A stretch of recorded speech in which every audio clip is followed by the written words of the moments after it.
네, 앞서 보신 것처럼 윤석열 전 총장을 비롯해 정부 여당 지도부까지 대전을 찾았는데요.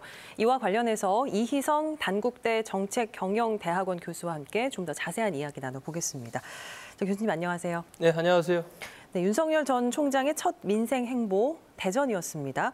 충청 챙기기, 충청 대망론 띄우기에 나섰다. 이렇게 분석할 수 있을까요? 일단 본인에게 유리한 지역구도를 형성하려는 그런 의도로 보여집니다. 선거에서는 이제 구도하고 인물하고 바람으로 이렇게 우리가 이야기를 하지 않습니까? 그런 가운데 이제 지역구도 중에 중요한 충청 지역에 대한 기반을 좀 형성하려는 걸로 보여집니다. 예전에는 영남, 호남, 충청 이런 어떤 인구 구조였는데 최근에는 이제 영남, 충청, 호남의 어떤 인구 구조로 바뀌었기 때문에 이제 본인이 충청 출신이라는 점을 강조하고 또 충청 대망론 주자로서의 이미지를 좀 강조하려는 그런 의도가 담겼다라고 말할 수가 있겠습니다. 지난달 30일이었습니다. 대선 출마를 공식 선언한 바로 다음 날 국회를 방문했을 때도 조상이 500년 넘게 충남에 사셨으니 저의 피는 충남의 피라고 할 수 있지 않겠냐 이렇게 발언을 하기도 했습니다. 이런 발언과 행보로 충청권의 민심을 잡을 수 있을까요? 어떻게 보세요? 일단 윤 전 총장은 이제 서울에서 나고 이제 서울에서 자랐는데 이제 조부와 부친이 충남의 이제 논산, 공주 일대에서 그동안 이제 나고 자라셨죠. 그리고 무엇보다도 그쪽에 이제 파평윤 씨가 이제 또 집성촌이 형성이 돼 있어요. 아마 그런 부분을 가지고 충남의 피 이렇게 이야기를 한 것 같습니다. 그리고 검사 시절에도 대전지검, 대전지청 그리고 논산지청장까지 거치면서 이제 충청과의 인연을 좀 강조를 하고 있는데요. 일단 여론조사에서도 충청권에서 가장 높게 나타나고 있고 또 충청권의 정치 지형상 보수와 진보가 지금 양분된 그런 형상 아니겠습니까? 이래서 이제 스스로 충청의 아들이라는 프레임을 갖는 것은 이제 나쁘지 않다라고 보여지고요.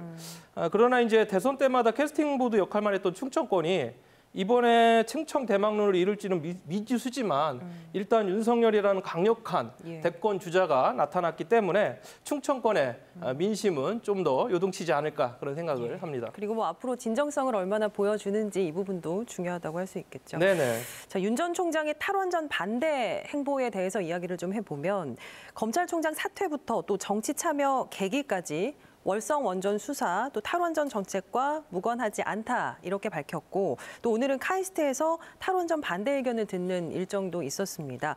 민주당에서는 이런 것들을 두고 대선 출마를 위한 알리바이가 아니냐라는 비판 이어가고 있습니다. 어떤 의견이세요?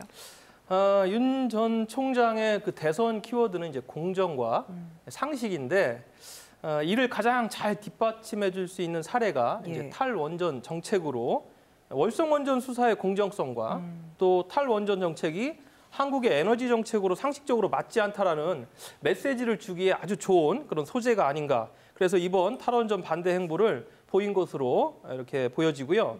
어쨌든 일반 국민들도 가장 공감할 수 있는 소재를 통해서 자신의 선명성을 좀 확대하고자 하는 것이다. 이렇게 생각이 듭니다.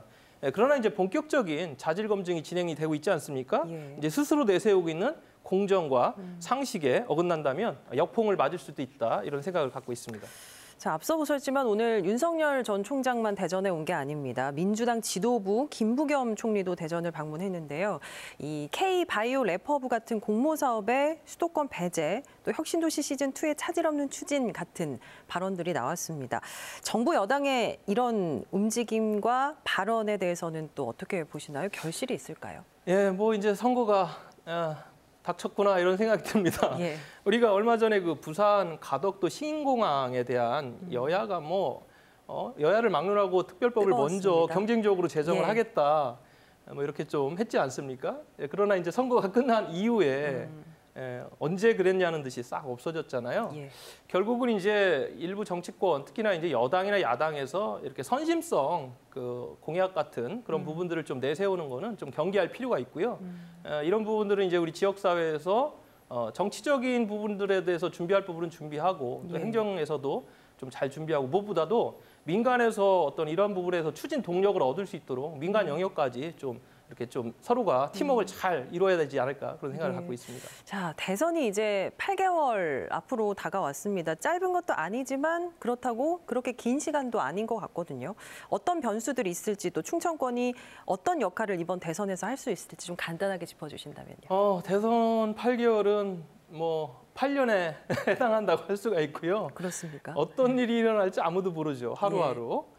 뭐 우리가 뭐 앞서 봤듯이 서울시장 선거에서도 LH 사태 이후에 완전히 그 역전이 되는 현상을 볼 수 있기 때문에 지금부터는 잘하는 것도 중요하지만 말 그대로 헛발질을 하지 말아야 된다. 이런 말씀을 좀 드리고 싶습니다. 알겠습니다. 자, 오늘 정치 토크는 여기서 마무리하겠습니다. 교수님 잘 들었습니다. 네, 감사합니다.